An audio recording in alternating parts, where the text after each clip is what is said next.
Do many of these Zoom meetings or? I don't actually, mate. Yeah, So yeah. I'm pretty old fashioned. No, you're all right, man. That's all good. That's all good. No, I really appreciate you giving me your time, man. I understand you're probably busy and stuff too. So thank you very much for giving us your time today. Yeah, I appreciate it, mate. Anytime, and thanks for giving us the time to have a chat. No, no, no. But yeah, mate, I've heard nothing but good things about yourself and your promotion. Obviously, I'm a very close friend of Ricky's as well. And so it was I appreciate him getting in touch with you as well and yeah, making this happen. But how's things on your end, mate? How's things going? Yeah, obviously busy, and with this Matchroom card has taken up a lot of my time and a few of my own shows that I've got coming up. So I still got three more for myself to tap off the year. You know what I mean? But Matchroom certainly put a lot of pressure on me. That's for sure. Yeah, but I mean, it's a beautiful thing though, to be able to, I mean, I would assume to be able to co-promote, and bring Matchroom down to Australia and make some of these big fights, which we'll obviously get into. But so you're saying on top of that, you got a couple of your Ace boxing shows as well, kind of around it as well. Yeah, that's right. I've got Yeah. a few shows where I've got a few of my fighters, fighting that will be fighting actually the week before. To be honest, Floyd Mason is fighting Mauricio Barragan from Uruguay, so that's a big fight for me. We'll see what happens there, and then obviously then the big fight of the year rematch in December at the end of the year. I've got a rematch with Mark Flanagan and Floyd Mason as well. How did how was the whole how did it all kind of come together with Matchroom? I mean, did they kind of get in touch with you? Was it something that was mutual? Like, how did that all come about? Well, look, I suppose it's been over a long period of time that we've been talking with myself and Eddie, and we signed up Dempsey McKean first with the Matchroom brand. So Mm, we signed up Dempsey, and then straight after that we followed, and we signed up Liam Paro.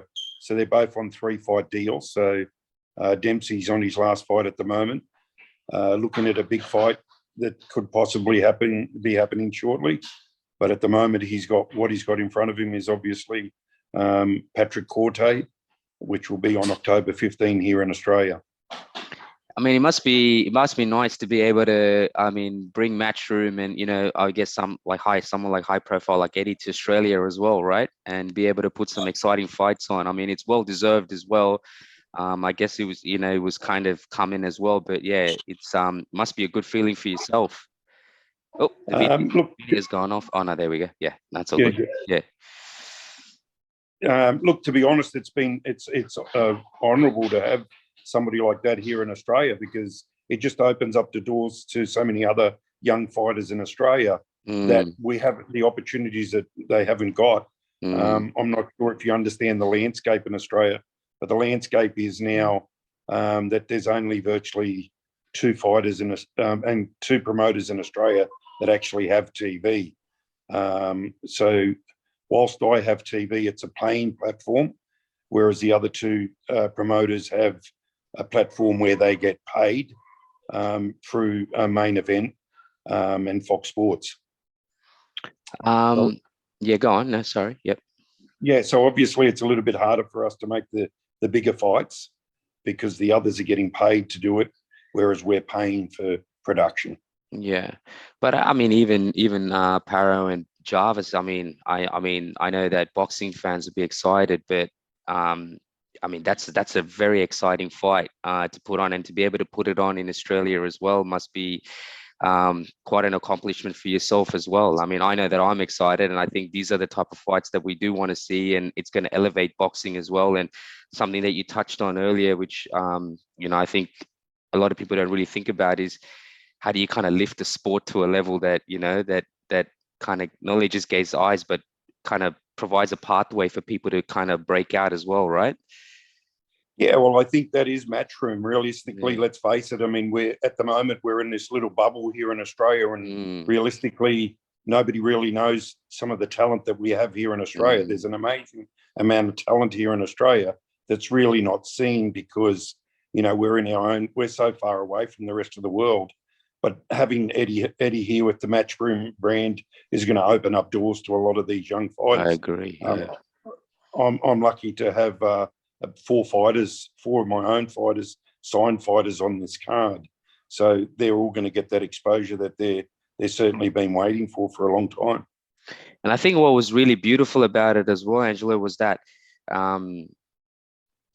you know, there's always that, I guess there's always that point of like, if you do make these big fights, especially with Matchroom, it being in Europe or kind of in their territory, but to be able to bring it to Australia and have it here is only going to help the landscape, and also be able to kind of promote boxing and, put on really good shows here, which is something that, I guess, we deserve to be able to have that here as well. Like, instead of that fight happening in Europe, it could probably easily happen, but to be able to have it here and have Matchroom come here and help co-promote it as well, I think that itself was really amazing. That's something that I really appreciated when I saw it getting announced and stuff as well.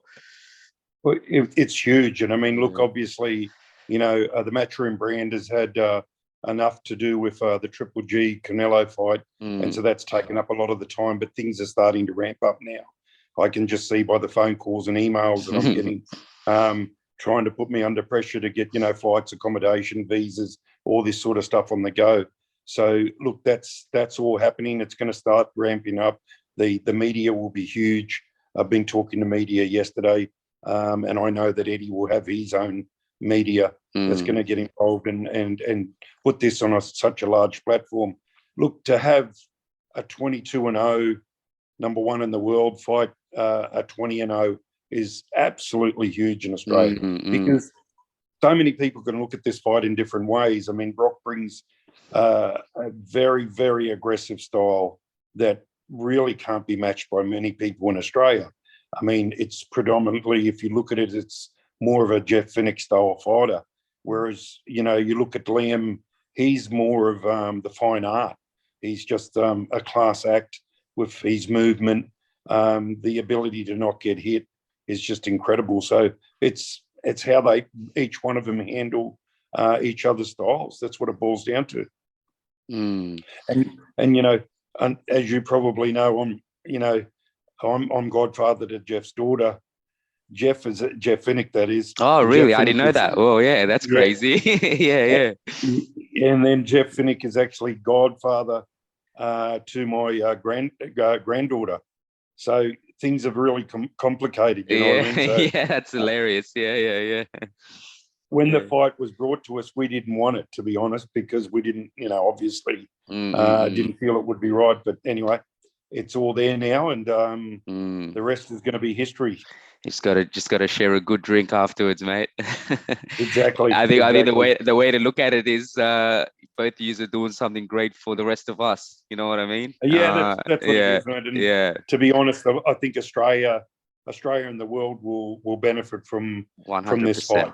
Yeah, I have no doubt in my mind. Yeah, I think that's what's been missing. I mean, I've talked to a lot of fighters, and I've talked to, I have a lot of fans, including my older brother, is probably one of the biggest boxing fans. And every time I speak to them, it's not that they don't want to follow it, or they don't want to that they don't know that they don't want to get behind it, but it's just a matter of like how, and it's a matter of how and and how to view it and being able to see the best fights. And I think this is what everyone's been waiting for, like sometimes it just takes one or two catalysts for it to begin, and then it kind of trickles down, and you start to make those really good fights between some of the best fighters that even we have to offer, or even internationally bring them here, or Aussie fighters going overseas. But I think this is a perfect catalyst for it. Look, I think Eddie being in Australia is certainly going to shake up the current landscape, and provide opportunities for the fighters that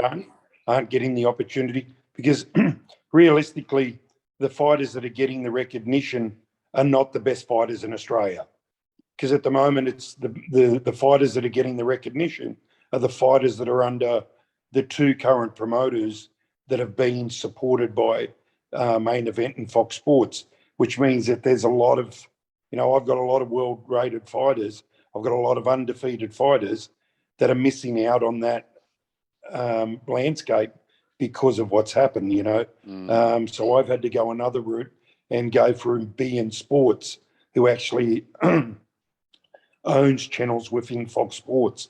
So yes, we have KO, we have Fox Sports, we have beIN Sports, we have Fetch Sports. So there are other opportunities that we're opening up because them other, the opportunities were closed because of them two main promoters. Talk a little bit about yourself, mate. Like how you kind of got into this, your history with with the love of the sport, and obviously Ace Boxing, how that all came about. Yeah, talk a little bit about your journey in it and how it all came about. Look, to be honest, I started merely with the amateurs like 22 years ago, and it was just a passion because I couldn't get fights for both of my sons. Alfie, who happens to be the trainer of Liam Paro, he had about 28 fights. And then my youngest son, who represented all across the world, Nathan Di Carlo, he does commentary also.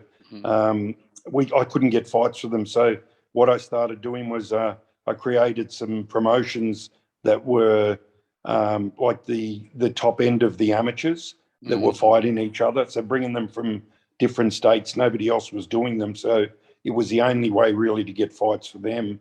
And then that just opened up to a passion with so many other kids that were missing the opportunities, and virtually started promoting. And then I think 21 years ago, I went into the professional ranks. So Daniel Gear was, I think, my first promotion.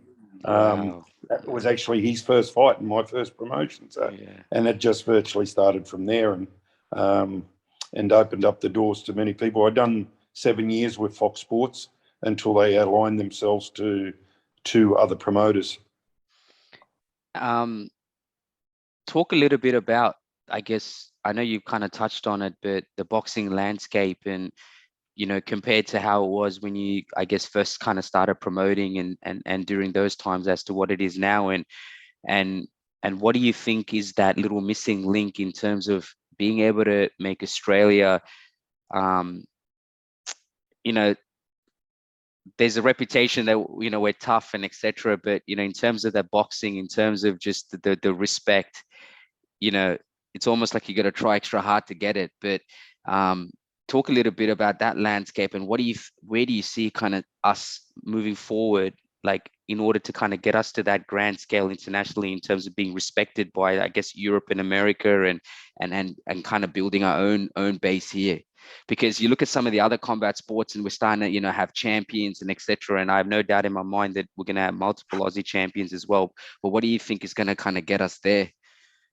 I think having people like Eddie Hearn here with the Matchroom brand is huge. It's absolutely huge from Australia.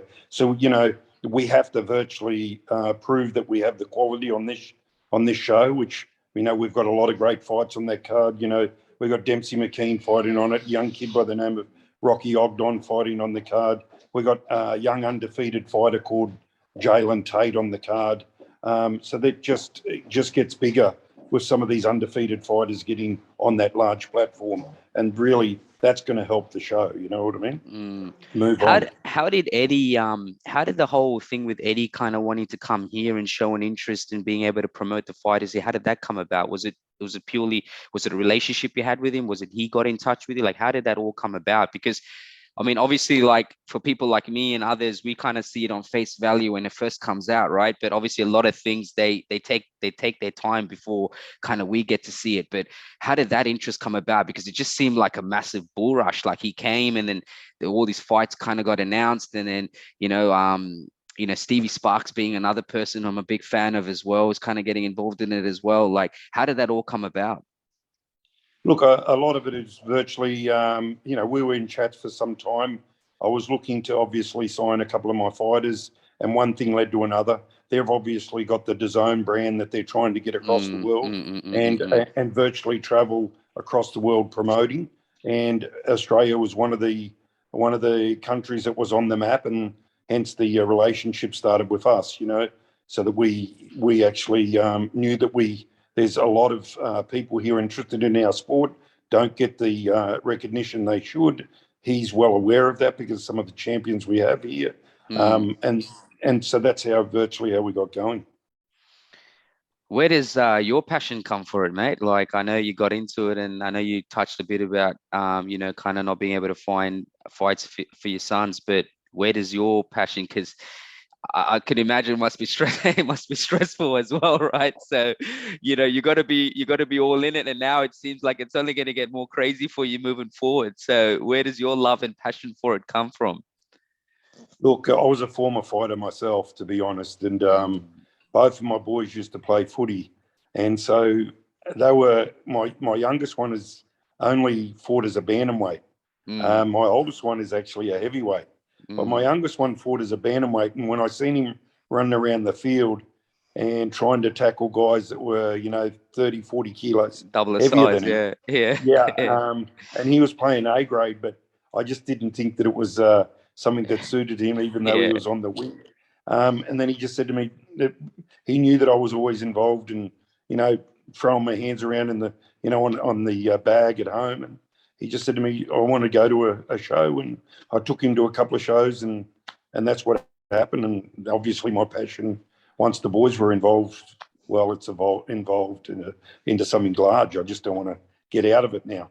Um, yeah. 90% of my life is actually around boxing now. Yeah, yeah, I can imagine it's only going to get busier too. How do you see, I guess, moving forward? Do you obviously, I have no doubt in my mind that this show is going to be successful, and I think the beautiful thing is, even outside of Matchroom, I think I know a lot of people that have fought on your promotion as well, and I've heard nothing but great things about it. So to have that foundation as well, just outside of co-promoting with Matchroom, but it kind of gives you the opportunity to keep building fighters in Australia as well. And then it almost seems like if they can get to, if they push themselves to a certain level, then when you get this opportunity with Eddie and stuff, like they have that platform as well. Is that how you kind of see it moving forward? Like being able to, I mean, I could see that you're trying to create a sort of like a channel for guys that do want to get to that level and have the ability to get to that level. But is that how you kind of see it moving forward? Look, to be honest, my passion is more about not about building world champions. I've made that clear for a long time. Mm, It's about changing lives. I feel that I've had a part in a lot of fighters' lives where I've changed them. Some of the young men that I'm currently taking care of, uh, you know, have depression and, issues, and I know that it helps by helping them achieve goals. Now, people look at it and say, "Oh, world title." Well, world title doesn't mean much to me. I'll tell you why. It's changing a life. A young man fighting for a state title, national title, that is their world title. That's what's changing their lives, mm, to be able to show their kids in the future, their grandkids in the future, that they've won a belt or they've even competed for a belt is huge. And that's what drives me more, is to see the happiness in some of these fighters' eyes. It's really incredible to understand that I've been able to change some people's lives. I'm lucky I've done well in business. As you know, I'm a builder and developer. My boys run that. I don't do mm. anything with that anymore because obviously they understand my passion. So they support me there. So that's been a big part where I've been able to put all my time and effort into the sport of boxing. I've gotten so close to so many fighters where they're not my fighters, they're my friends. They can pick up the phone if they've got a problem in more ways than one and for more reasons than one. And that's what drives me. I feel like that's where the sometimes I guess people don't really see that aspect of it, right? Like just like something you touched on about the state titles and things like that, and how much that means. Like to some, that's their like it's like their world That's their champ. world title. Yeah, Yeah, exactly. Yeah, that's their and world I'm so title. glad you said that because I just don't think people understand that. Sometimes, from an outside perception, you don't get the respect until it almost seems like the media gives you the respect, or in their eyes, once you're a world champion, then that's it. But they don't realize how hard it is even just to win a state title, or how hard it 100%. yeah, how hard it is to kind of even just commit yourself to the sport and just compete, let alone winning a title, winning a medal, or anything like that. Just kind of committing yourself to that routine and etc. And it was beautiful to hear that because I just don't think people really realize that you could feel like a world champion without having even a title around your waist sometimes, you know? 100%. I Yeah, mean,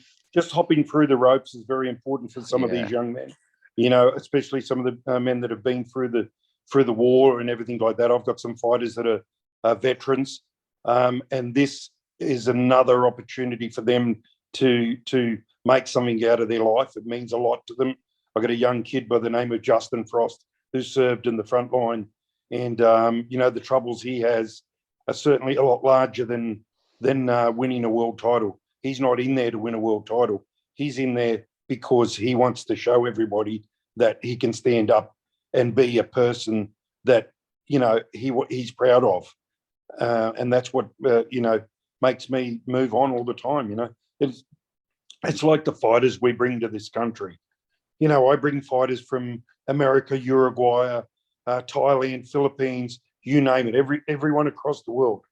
But I feel like I treat them like world champions. When they come here, I always get complimented on how I treat them, because to me, I'm not worried whether they're 5 wins, 5 losses, or 20 wins, 20 fights, 20 wins. It doesn't mean nothing to me. Their records, nothing means anything to me. All it means to me is that they're human and they need to be treated like humans. I generally take them away to the Gold Coast. I take them sightseeing. I do that. I do whatever I can to make them feel good about themselves. I mean, yes, of course they're coming in as opponents, because that's the objective, is to try and get a win for our fighters. But that doesn't mean that they've got to be treated like second-rate humans, you know. And I go out of my way to make them feel good about themselves. It's a funny thing, this record thing, isn't it, in boxing? But I mean, in most sports, but boxing in general, it's almost like it justifies how someone treats you, you know, in this funny way. But it's good to hear, because, like you said, like, losses aren't just part of boxing. Losses, I mean, you know, the lessons you learn from Creates those, character. yeah, it creates character. Yeah. And it almost seems, and it's like it blows my mind sometimes, because it's like, it's almost like if someone is undefeated and they've lost, the whole view and the whole perception of that person changes. But you're like, people don't realize that that person is a human being, number one, but you never know what that does to somebody. Like, they don't even fathom that the ability for them to go back, work on it, and come back and still be able to, you know, rise from that, you Rise know, to the top. yeah, to the Exactly. top, you Exactly. know. And it's just crazy, because the second they see numbers near the L of the, you know, the tail of the tape, it's just like, you know, the perception changes. It just blows my mind, because I'm like, when do we ever, number one, get into this sport for that, and number two, like, when did we ever judge people based on how many fights they've lost? Because you can't judge someone's character on a record, because you just never know. You never know how they're going to come back, or you never know what it does to someone. Like, that hurt or that pain can drive someone to, you know, to go to another level, you know. And it's just crazy how we try to judge people based on their records. But, you know, ultimately, it doesn't really matter, because someone could lose 10 fights and they could then go on a run, and, you know what I mean, and be a world champion if they wanted to, right? So, Look, you know, I think that's a Mayweather thing. You yeah, know, I mean, yeah, yeah. Mayweather. It's everybody thinks that they have to compete with Mayweather's unbeaten records. That's, to me, it's a fast, right? We got a young kid that I went and watched fight. I think a lot of. He's not signed to me, but he's signed to a close friend of mine called Jack Bowen.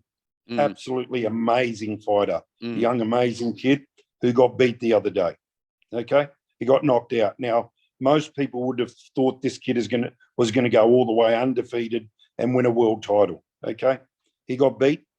I felt that he was handling the first 3 rounds early, and then obviously come unstuck against a veteran of the sport, young mm. man by the name of Ronald Quinlan, who really came to fight.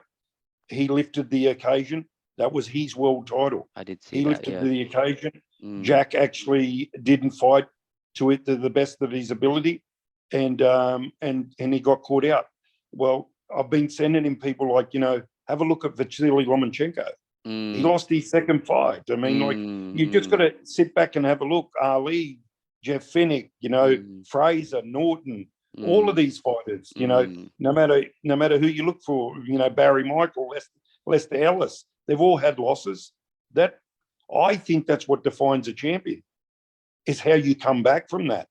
I mean, I remember Victor Chinian getting knocked out several times, but how he come back and still believed in himself was phenomenal. And that's what we need to instill into these young men. And that's where the lesson is, isn't it? The lesson is there. It's how do you pick yourself up, dust it off, and come back again, right? And then that moment right there is what is the actual lesson. Is it's easy to walk away. It's easy to put your head down and walk away. But if you have the ability to get up and come back, then that is the lesson. And that's where the beauty, that the growth is in as well. Yeah, I agree. I think the video's gone off. Oh. That's all good. Yeah. What are we were touching on? Yeah. We were just talking about the growth. Yeah. From the losses. But obviously, you were touching on other promotions and things in Australia and and etc. But it's I'll put it in another way. I think it's really good to have some legitimacy in some of the fights that we are gonna see. Obviously, with what you're doing with Matchroom and stuff, and I think it really does come down to how you promote it and how you kind of make it aware with people, like in terms of the fighters. And sometimes it is going to take time for people to, because the one thing I always say is, like, with similar sports or whatever it is, I mean, I know and I'm sure you will attest to it. You look at places like Europe and America, and by the time these guys come through the amateur ranks to the international stage, it's almost like they've got a whole fan base and a hype behind them, because people have kind of got an understanding of their character and their personality and the person themselves by the time they kind of hit the world stage. And so that love and support is already there. Whereas sometimes a lot of Aussie fighters, when they get to the international stage, a lot of people kind of only really sing him for the first time. And I think that comes from how you kind of represent them at grassroots levels, and through the amateurs, and being able to oh, you're gone again. Oh, there, you're back. Being able to kind of, I guess, being able to kind of tell their story. It's something that I'm trying to do with my platform, is kind of fill that gap. And whether they're amateurs or pros, being able to tell their stories and being able to create an identity so people can connect with them. And I think what you're doing is getting the best fighters that we should be actually seeing and watching, in sort of second rowers and back and props going at each other. Look, and I'm not hating on it, but what I'm a fan of the sport, like a pure fan of the sport, and I understand the money aspect, and I understand all of that, but ultimately I think it if you want the sport to get to a certain level, you gotta put the most legitimate people in fighting each other. And yes, it may not sell tickets and whatever straight away, but it's how you build it. It's gonna and you as a promoter probably can attest to that. It takes time to build it, but when you do get there, then it's a beautiful thing to sit and watch. But I think ultimately, that's what we're missing, and otherwise it's just gonna be a trend, I think. And that's my personal opinion, but yeah. Look, I think to have these footballers involved was something that I was absolutely against earlier on, when they first came into the system. But we then seen people like Sonny Bill Williams. You look at Chock Mundine, Anthony Mundine, Gallen. I think they've brought a lot of eyes to our sport that we wouldn't normally have. What I do believe is that some of these young men need to be brought up through their exposure, and that's what's happening. That's what's happening at the moment. But I really believe that they should be more on the undercard and have, like, our main fighters, like if we look at, Tim Tszyu, for argument's sake, Dempsey McKean, Liam Paro, Brock Jarvis, the list goes on. If we're going to have these footballers, that's great, because we need them. We really do need them. But they should be under the fighters that we're trying to expose. That's what I'm saying. Yeah, exactly. I agree. Yeah. Having them as main event, I don't think even the footballers themselves have said that, they don't want to claim to be fighters. So that's a good thing. They're really looking out for us, and I think we are getting exposure that we wouldn't normally get without having them on the card, Yeah, I definitely agree with you on the fact that I think, they're being the main event because,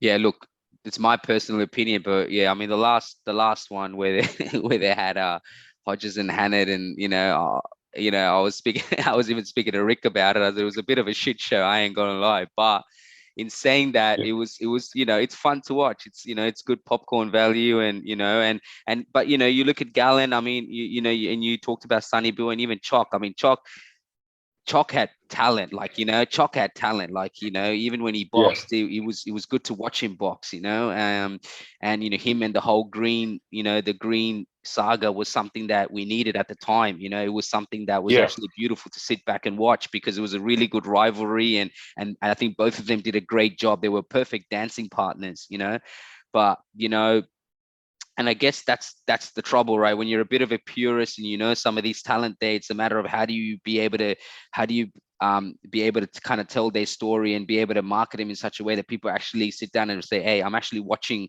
someone that's dedicated to the sport, that's actually a great boxer, and I think what you've done with Matchroom is going to allow that to happen, and we're going to be able to see the talent, and we're going to be able to sit back in awe and be like, wow, we got some really good boxers and some really good fighters coming out of our system in Australia, and I think that's the beautiful part of it. Yeah, it is, mate. I'm proud to be a small part of it. I mean, obviously the Matchroom brand gives me the exposure that we need across the world. So I'm obviously loving every moment of it. Obviously there is a lot of work behind it, but I still love every moment, because I know some of my fighters in particular are going to get the exposure that they certainly need. Yeah. Look, Angelo, I won't take too much of your time, mate. I've already taken enough, but mate, I really appreciate it, mate. And look, I've heard nothing but great things from fighters when they come to dealing with you and your promotion and fighting up there. And I can't wait for this next show. And it's so good to see us finally be able to kind of take things to another level. And I'm sure there's many more in the future coming. And I'm looking forward to watching your journey through it, mate. Thank you very much, and it'd be great to have you at this show, to be honest. Yeah, definitely, man. That would be good. It'll be awesome. Yeah. Thank you very much, Shane. Cheers, brother. Take care. No worries, and your effort in getting our sport out there. Nah, mate, I appreciate it. Thank you very much. It means a lot. Take care. God bless. Thank you, mate. Cheers. Bye. Bye. Yeah, bye.